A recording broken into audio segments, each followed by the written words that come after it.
Assalamualaikum warahmatullahi wabarakatuh. Salam sejahtera untuk kita semua. Kembali di channel YouTube saya. Hari ini saya akan membahas materi tentang derivasi dan pohon derivasi. Umumnya materi ini biasanya diperoleh di mata kuliah teknik kompilasi atau di mata kuliah teori dan bahasa automata. Ada beberapa materi pembahasan yang nantinya akan saya bahas di materi pertemuan ini. Mulai dari yang pertama, nanti saya akan bahas tentang konteks free grammar. Konteks free grammar yang biasanya digunakan di derivasi dan pohon derivasi itu sendiri. Sebelumnya nanti saya akan bahas tentang model kompilator. Selanjutnya kita masuk ke materi berikutnya tentang pohon penurunan atau yang biasa disebut dengan pohon derivasi. Selanjutnya materi selanjutnya nanti akan dibahas tentang parsing. Parsing di sini merupakan salah satu tahapan yang ada di model kompilator. Biasanya ada di model analisis biasanya. Selanjutnya ada contoh kasus di parsing yang nantinya akan saya bahas. Berikutnya yang terakhir nanti saya akan bahas tentang ambiguitas. Ini beberapa pokok pembahasan yang nantinya akan saya bahas di materi pertemuan ini. Oke, saya mulai dari yang pertama tentang model kompilator. Model kompilator di sini merupakan kompleksitas kompilator nanti bisa dikurangi bila perancang bahasa pemrograman mempertimbangkan banyak faktor. Salah satu tahapan di model kompilator adalah analisis leksikal atau yang biasa disebut dengan scanner. Ini kurang lebih ada beberapa tahapan yang ada di model kompilator, mulai dari ada yang namanya program sumber atau yang biasa disebut dengan source program, yang selanjutnya nanti akan muncul yang namanya program sasaran atau yang biasa disebut dengan targetnya. Nah, di tahap sebelum muncul yang namanya program sasaran atau yang biasa disebut dengan target code, nanti akan muncul yang namanya ada tahapan di dalamnya, ada yang namanya tahapan analisa dan tahapan sintesa. Nah, untuk tahapan analisa itu sendiri nanti dibagi menjadi beberapa tahapan, mulai dari tahapan penganalisa leksikal yang sudah saya bahas, yang biasa disebut dengan scanner. Yang kedua ada tahapan analisa sintaks, yang salah satunya di dalamnya biasa disebut dengan parser, yang nantinya akan saya singgung juga di materi pertemuan ini. Selanjutnya ada analisa semantik dan pembangkit kode atau yang biasa disebut dengan kode antara. Baru selanjutnya ada yang namanya tahap sintesa. Nah, tahap sintesa di sini ada yang namanya pembentukan kode, selanjutnya ada pengoptimalan kode, baru nanti yang muncul yang namanya adalah target code atau yang sesuai dengan program sasaran. Yang kita bahas hari ini derivasi dan pohon derivasi masih ada di tahap analisa, yaitu penganalisa sintaks, terutama kita berbicara tentang parser. Oke, salah satu jenis bahasa yang ada di sekitar kita ada yang namanya konteks free grammar. Konteks free grammar di sini sebuah tata bahasa di mana tidak terdapat pembatasan pada hasil produksinya. Jadi sebenarnya ada batasannya, cuman satu sih untuk pembatasan yang ada di konteks free grammar itu sendiri. Bahasa bebas konteks menjadi dasar dalam pembentukan suatu parser. Jadi basic dari pembentukan parser atau proses analisa sintaksis kita bisa menggunakan yang namanya konteks free grammar. Bagian sintaks dalam suatu kompilator kebanyakan didefinisikan dalam menggunakan bahasa bebas konteks biasanya. Batasannya hanya ruas kirinya atau A-nya di sini adalah sebuah simbol variabel. Oke, contoh aturan produksi yang termasuk konteks free grammar, contohnya seperti ini nih contohnya. Jadi batas ruas kirinya harus terdiri dari simbol variabel. Simbol variabel di sini biasanya ditandai dengan huruf besar. Atau contohnya seperti ini. D di sini menurunkan B besar, C kecil, D besar, dan E. Ini contoh aturan di tata bahasa bebas konteks atau yang biasa disebut dengan konteks free grammar. Aturannya cuma satu, yaitu ruas sebelah kiri harus terdiri dari sebuah simbol variabel. Oke, selanjutnya tata bahasa bebas konteks adalah tata bahasa yang mempunyai tujuan sama seperti halnya tata bahasa reguler, yaitu merupakan suatu cara untuk menunjukkan bagaimana menghasilkan suatu untai dalam suatu bahasa. Context free grammar atau tata bahasa bebas konteks adalah salah satu tata bahasa formal yang digunakan untuk spesifikasi struktur sintaks bahasa pemrograman serta basis beragam skema spesifikasi translasi. Ini sebenarnya tujuan dari context free grammar yang nantinya akan banyak digunakan terutama dalam analisa sintaksis, terutama dalam pembuatan parsing nantinya. Oke, selanjutnya kita bahas ke materi berikutnya tentang pohon penurunan atau yang biasa disebut dengan derivasi. Pohon penurunan atau yang biasa disebut dengan pohon sintak atau pohon atau yang biasa disebut dengan syntax tree atau derivation tree atau parser tree berguna untuk menggambarkan bagaimana nanti memperoleh suatu string atau untai dengan cara menurunkan simbol-simbol variabel menjadi simbol terminal. Ini sebenarnya tujuan dari derivasi, pohon derivasi atau pohon penurunan. Setiap simbol variabel nanti akan diturunkan menjadi terminal. Jadi simbol variabel di sini biasanya disimbolkan dengan huruf besar. Selanjutnya untuk simbol terminal nanti disimbolkan dengan huruf kecil sampai tidak ada yang belum tergantikan. Untuk membuat pohon penurunan yang sempurna, kita harus menurunkan setiap simbol variabel yang ada menjadi simbol terminal. Ini konsep dari pembuatan pohon penurunan atau yang biasa disebut dengan pohon derivasi. Contoh S di sini menurunkan A dan B. Kita baca S menghasilkan AB contohnya. S-nya di sini kan dan AB-nya di sini kan huruf besar juga. Selanjutnya A menghasilkan A kecil dan A besar atau di sini ada atau kan ya, atau A kecil. Selanjutnya B di sini menghasilkan atau menurunkan B kecil dan B besar atau B kecil. Oke, S di sini merupakan simbol awal contohnya. Ini sebagai contoh pembuatan nanti pohon penurunan atau yang biasa disebut dengan pohon derivasi. Contoh satu buat pohon penurunan untuk mendapatkan untai. Contohnya kita ingin menghasilkan untai A, B, B, B. Atau A, selanjutnya B, B, B. Di sini menggunakan huruf kecil semuanya. Jadi bagaimana caranya nanti diturunkan dari simbol terminal menjadi simbol non terminal. Ini tujuan dari pohon penurunan itu sendiri. Langkah pertama kita turunkan simbol S sebagai simbol awal sesuai dengan turunannya, yaitu contohnya menjadi AB. Di sini kan awalnya kan seperti ini.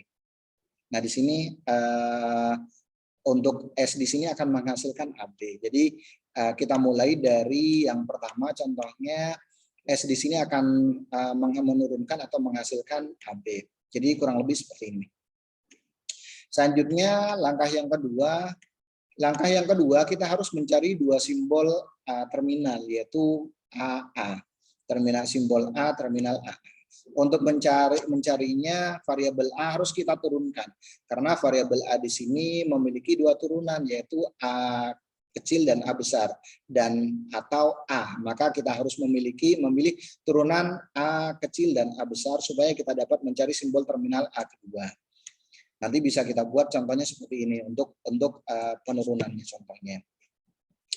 Jadi A di sini nanti akan diturunkan menjadi simbol non terminal yaitu A kecil dan A besar. Selanjutnya langkah ketiga setelah kita berhasil menurunkan simbol terminal A, selanjutnya variabel A besar yang tersisa kita turunkan lagi menjadi terminal A supaya pencarian tidak mengalami perulangan. Jadi nanti untuk variabel untuk A di sini, A besar di sini, A besar di sini kita turunkan menjadi A kecil dan A besar sesuai dengan tadi di awalnya. Selanjutnya untuk A besarnya kita turunkan lagi menjadi simbol non terminal. Langkah keempat setelah dua simbol terminal A kita turunkan menjadi A kecil dua-duanya sudah ditemukan. Langkah selanjutnya adalah mencari tiga simbol terminal yaitu untuk B. B di sini nanti akan diturunkan menjadi simbol terminal B kecil sebanyak 3 kali. Maka seperti mencari variabel A tadi, variabel B harus kita turunkan menjadi B kecil dan B besar. Jadi yang di sebelah kanan contohnya nanti akan kita turunkan B besar di sini kita turunkan menjadi B kecil dan B besar. Baru selanjutnya di bawahnya lagi nanti ada tahap selanjutnya.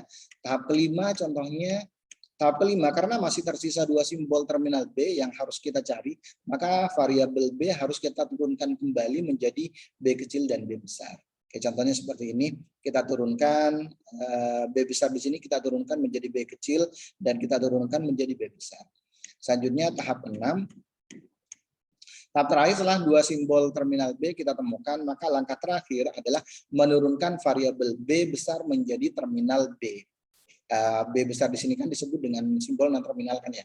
Selanjutnya B di sini disebut dengan simbol terminal. Makanya nanti untuk turunannya nanti akan menjadi sesuai dengan untaian yang kita inginkan adalah A, selanjutnya B, B, B, B, B, B. Nanti akan jadi seperti ini. Tahap yang pertama, selanjutnya ini tahap kedua, tahap ketiga, tahap keempat, dan tahap kelima. Ini kurang lebih tahapan pembuatan pohon derivasi atau pohon penurunan. Sesuai dengan untai yang nantinya akan kita gunakan. Selanjutnya ada pembahasan tentang parsing.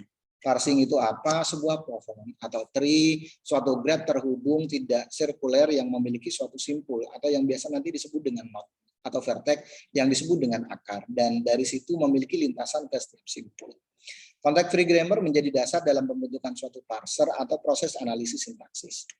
Parsing di sini salah satunya nanti kita bisa buat dengan cara contohnya menggunakan pohon derivasi yang tadi. Bagian sintak dalam suatu kompilator kebanyakan didefinisikan dalam tata bahasa bebas konteks. Setiap simbol variabel akan diturunkan. Jadi simbol variabel atau simbol non terminal nanti akan diturunkan menjadi simbol terminal sampai tidak ada yang belum tergantikan. Jadi simbol variabel atau simbol non terminal di sini nanti akan simbol variabel atau simbol non terminal biasanya akan ditandai dengan huruf besar. Selanjutnya simbol terminal biasanya ditandai dengan huruf kecil. Nanti simbol variabel terus akan diturunkan menjadi terminal sampai tidak ada yang belum tergantikan. Proses parsing merupakan tahapan analisis sintaksis yang berguna untuk memeriksa urutan kemunculan token. Oke, di dalam mengimplementasikan sebuah metode parsing ke dalam program perlu diperhatikan 3 hal sebagai berikut. Jadi ada 3 tahapan, ada 3 hal yang perlu kita perhatikan untuk mengimplementasikan sebuah metode parsing itu sendiri. Yang pertama rentang waktu eksekusi, yang kedua penanganan kesalahan, yang ketiga penanganan code. Bagian sintaks dalam suatu kompilator kebanyakan didefinisikan dalam menggunakan tata bahasa bebas konteks.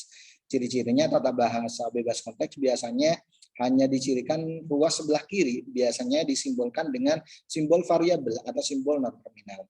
Pohon penurunan atau pohon derivasi berguna untuk menggambarkan simbol-simbol variabel menjadi simbol terminal. Jadi tahap parsing itu sendiri nanti kita bisa menggunakan yang namanya pohon derivasi atau pohon penurunan. Setiap simbol variabel akan diturunkan menjadi simbol terminal sampai tidak ada yang belum tergantikan.